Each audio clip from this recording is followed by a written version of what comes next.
very interesting case here. What you're going to see in this video is very tight coils and folds of dead skin blocking the ear canal. And you can see here I'm fighting to get this out, which is a sign that it's gotten to a stage where it's adhered in some places to the ear canal. Now, the reason I wanted to share this with you is because I think it's a very, very good case of a pre-keratosis obturans ear. And I know that a lot of you watching already know what that is, but just to explain, keratosis obturans, well, let's roll back a little bit. Keratin is a substance found in the body. It's a protein, so it's very, very tough. It's soluble in water, so it's in the nails, in the hair, and it forms the protective barrier to the outer layer of your skin. So as your skin cells are reaching the end of their life, they go through a special process known as cornification. And what happens is that the body changes that dying skin cell into something else, what we call a keratinocyte. So basically, just before the cell dies, it loses its nucleus and all the bits inside of it, and it's filled with keratin, basically. And then that skin forms the outer barrier, giving you a nice protective layer for the skin underneath.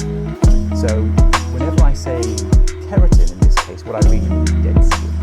So, and keratosis in this example is too much skin, basically, and obturans is just that.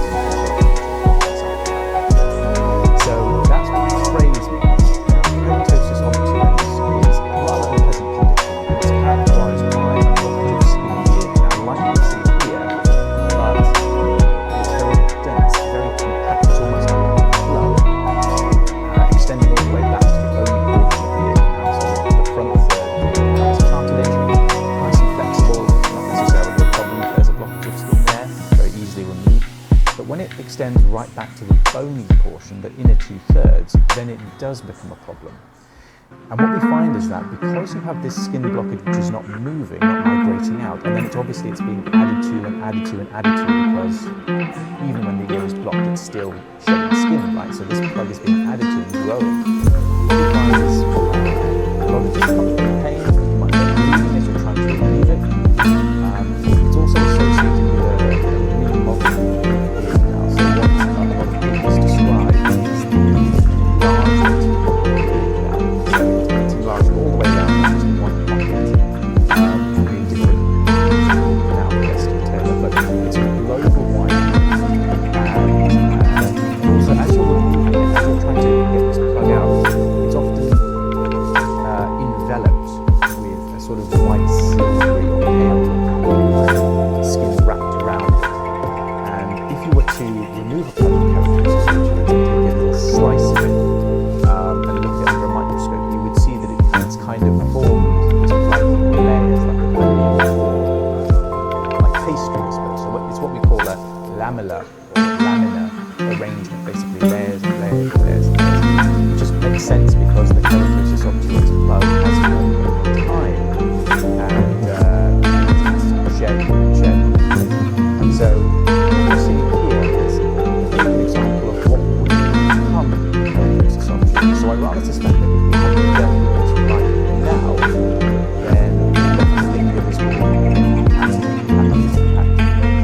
Now the reason that this isn't quite a diagnosis of keratosis obturans yet is because although this blockage is kind of fighting me, it's not overly difficult to remove, and it is coming away with some convincing, and it's not kind of enveloped in that white, pale, silvery sheath of skin wrapped around it, and although it's beginning to tightly coil and pack, I am able to unravel these sheaths of skin.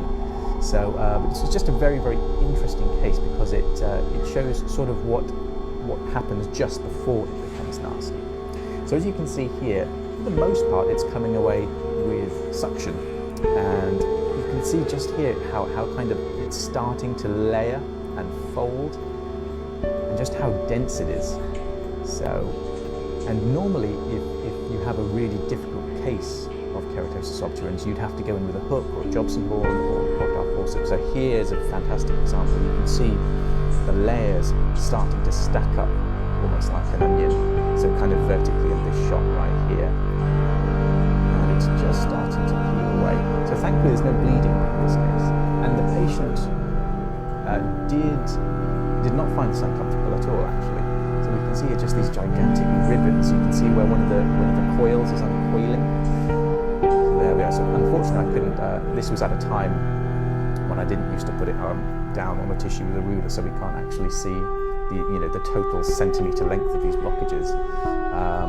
And also this was recorded using an old endoscope that I used to use, so that's why it has a little kind of notch on the left-hand side of the circle. So this endoscope was a lot bigger and more difficult to use, but the image quality was very, very good.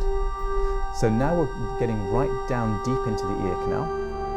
Again, another ribbon of skin pulling away here. And now we should be able to see the original site of blockage, and there it is. So we've got a little sort of trail of skin here, which I couldn't quite peel away. But we see now down in the ear canal, more just sort of ordinary wax, really. And there we have it. That should be. I mean, look at that collection, just almost exclusively dead skin. So, and we can just see the eardrum just in the background there, kind of greyish. And this sort of tail of dead skin here, unfortunately, wouldn't suction away easily. But it's fairly minimal. That should dry and sort of flake away as per usual.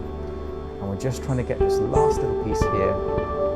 And that should come out fairly easy. You can see that I can't really get the suction probe and the endoscope in where I want it. That's because this original endoscope, the actual rod of the endoscope was quite thick, so I did have problems.